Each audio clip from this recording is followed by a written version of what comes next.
Astral Chain's first trailer graced us with promises of outrageous action in a gritty anime aesthetic that blended police procedurals with stands. My interest was severely piqued. And when I heard it was from PlatinumGames, with Nier Automata's Takehisa Tora at the helm, supervised by the legendary Hideki Kamiya, I was naturally all in. A game with such pedigree comes with lofty expectations, however, and in this video I want to really focus on how its robust combat system not only meets them, but exceeds them with a unique and surprising twist. Ladies and gentlemen, this is your favourite magical boy Bamboo Fighting welcoming you to Power by Proxy, Astral Chain's unique power fantasy.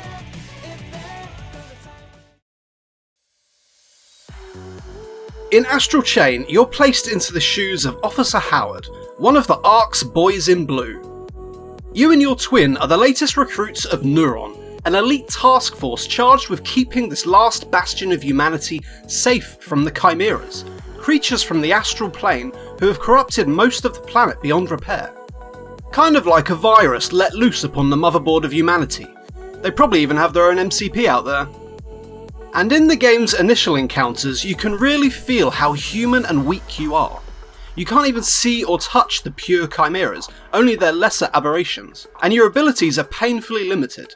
Attacks are restricted to your transforming X-Baton and a pretty basic combo, while your only defense is to dodge your paradimensional enemy swings. Apparently the Ark's police also trained gymnasts. I don't think our coppers get that. These limited capabilities make you woefully underpowered in the battle to protect your beat, and it makes for some pretty dull combat. That all changes, however, when you gain legions, powerful creatures you're forced to keep on the end of a chain. An astral chain? Legions are volatile, dangerous allies formed from the very chimeras you battle, feral animals whose bestial fury and freedom have been deposed by your own will. You don't always have direct control over them though, they are largely autonomous, summoned into battle to fight by your side as they see fit. I promise, I won't make a stand joke. These chimeric comrades give an immediate boost to your battle capabilities. Your basic combo and dodge can chain into a legion attack should your reflexes be snappy enough, and you have some small control in moving them around the battlefield, tying up enemies in your chain to gang up on them in a flurry of attacks. You can even call your legion to you for some swanky special skills. Sword can cut through walls and enemy shields, Arrow can snipe down your flying foes, Beast will let you ride it around the streets, while Axe gives you some damage mitigation with a giant shield. You can even wear your Arm Legion, giving you some devastating punching power. Ah, fuck it.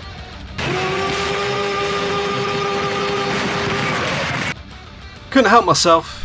So your legions immediately enhance combat, lending you some much needed power while also granting some more engagement with the game as you wrestle for your limited control over them to unleash the law's justice upon your foes. But if just having them expands the combat, your ability to equip them with skills and abilities blows it up entirely. The Legion's skill trees and equipable abilities inject some JRPG style customization and character building into the game. As you work your way through the trees, you'll gain access to new tools for combat as well as buffs to your buddy's stats, and mixing these in makes you even more powerful and really cranks up the pace of and your engagement with the combat. For example, my favourite combo was to drop a bomb and shield with Axe before giving myself and my legions a speed buff with Arrow, only to stun them on the bomb with Beast's Howl before wrapping them up in my electrified chain to get rid of any lesser enemies and deal some damage. Then the real fun begins. I summon Sword, equipped with a bevy of damage buffs, and call upon his spinning blades to wreak havoc as he and I attack, using combos to use his chain attacks to really pile up that DPS. As soon as his spinning blades drop, however, I unchain him to give him the freedom he so craves, summoning Arm to instantly tie up the enemies so the three of us can play whack-a-mole with their faces. And if they survive, then it's time to wear Arm and finish them off with an onslaught of fists. And all the while, I'm looking for opportunities to chain into the powerful Legion attacks, and the game opens up to provide plenty of these. Your combos and dodges obviously remain your bread and butter method, but upgrading your X-Baton and opening up all the skill tree provides even more opportunities, from input-based attacks to taking damage and finishing off your enemies. And when you really master this juggling act of legions, weaving their powerful abilities together in ways only limited by your creativity to inflict utter carnage, it feels incredible, culminating in the high-octane and frantic combat expected of PlatinumGames. But while your legions gain more power, you're still just a weak little copper, smacking your enemies on the noggin with a baton while your legion of beasties do all the hard work. So just what is it that makes Astral Chain's unique brand of action so immensely satisfying? After all, you aren't a super powerful witch or elite special forces soldier guy, you are basically just a cop with a bunch of rabid dogs on a tight leash. But that's precisely it. Astral Chain is a unique kind of power fantasy. You aren't special, but these powerful, volatile monsters that could break free at any moment sure are. You are the Beastmaster, the Lion Tamer, master of a monstrous menagerie you keep on the end of a tether. You are far more powerful than any one of them for having all of them subject to your every whim, and it feels bloody fantastic. Your power doesn't come from within yourself, but in your skill and mastery over your pets, and the more proficient you become at it, the more rewarding and engaging it gradually becomes.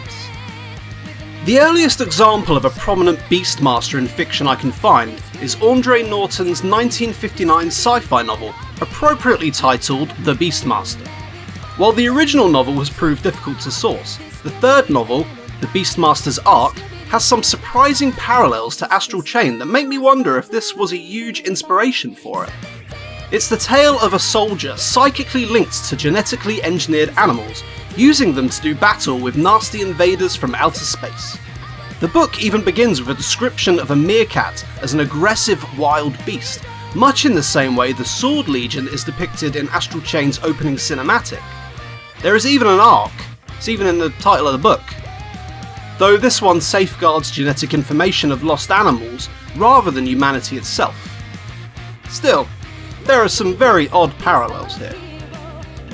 It's a rather unique fantasy that has hooked and intrigued us for at least 5 decades, and one I would imagine comes from an earlier time in humanity's development when we would lead hunting packs, taking dominion over canine animals and transforming them into an extension of our will.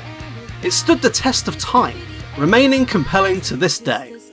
After all, rich toffs still do it for sport. It's this primal itch that Astral Chain scratches, using it so uniquely and effectively to build its remarkable and engrossing combat system. PlatinumGames aren't the first to do this, of course. A large inspiration for them was probably Final Fantasy's Beastmaster class, introduced in the series' third installment before resurfacing in 10.2, 11, and 13.2, as well as influencing Octopath Traveler's Harnet. In the JRPG genre, the Beastmaster has been a fantastic and celebrated addition for many years. Now add it to Final Fantasy XIV, Square Enix, come on. There's also some other kind of popular series about catching and mastering powerful monsters that fit in your pocket, but its name escapes me right now. Guess it can't have been that influential. But it's in Astral Chain's ability to transfer that to the stage of spectacle action that really stands out. Sure, others have tried it, but not to such an awesome degree of success that has allowed for the entire game to revolve around it. The most recent example, of course, being Devil May Cry 5, where players took control of V and his 3 pets. However, this was a huge failure for me. Rather than feeling like a master of powerful beasts, it felt like playing a character playing other characters. V's subordinates were basically scuffed version of standard action characters, though much more limited, lacking both the depth of fully fledged characters and autonomy of pets that Astral Chain's legions flourish with.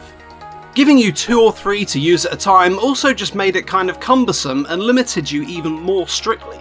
By contrast, Astral Chain executes the liberal but not overbearing control it gives you over legions flawlessly, integrating them with the fluidity that PlatinumGames are renowned for.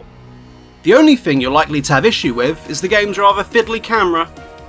But pets are a challenge to implement in a way that lives up to such a particular power fantasy in this kind of genre, and even others, just in general. Even Final Fantasy XIV struggled.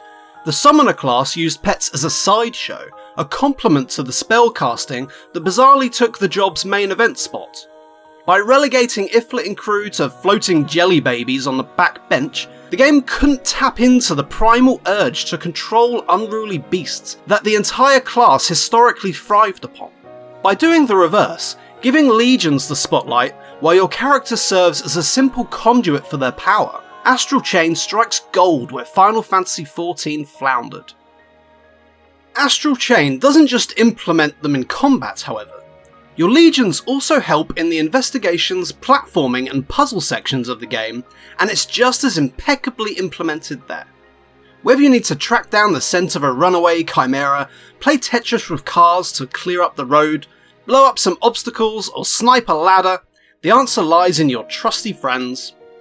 And by using them in this way rather than just as weapons, by challenging your ingenuity with them in these situations, PlatinumGames truly engross you in the role of a Beastmaster. By embracing and truly understanding what makes it so appealing, Astral Chain taps into the unique power fantasy in unparalleled fashion, incorporating the Beastmaster into spectacle action in a way that lives up to both the fantasy and PlatinumGames' reputation as the best in the genre. Combined with being the culmination of years of incredible experiences, Bayonetta's action, Akami's puzzle solving, and Wonderful 101's Proxy gameplay, PlatinumGames have shattered the chains that once bound them, and I can't wait to see where their wild, newfound freedom takes us next.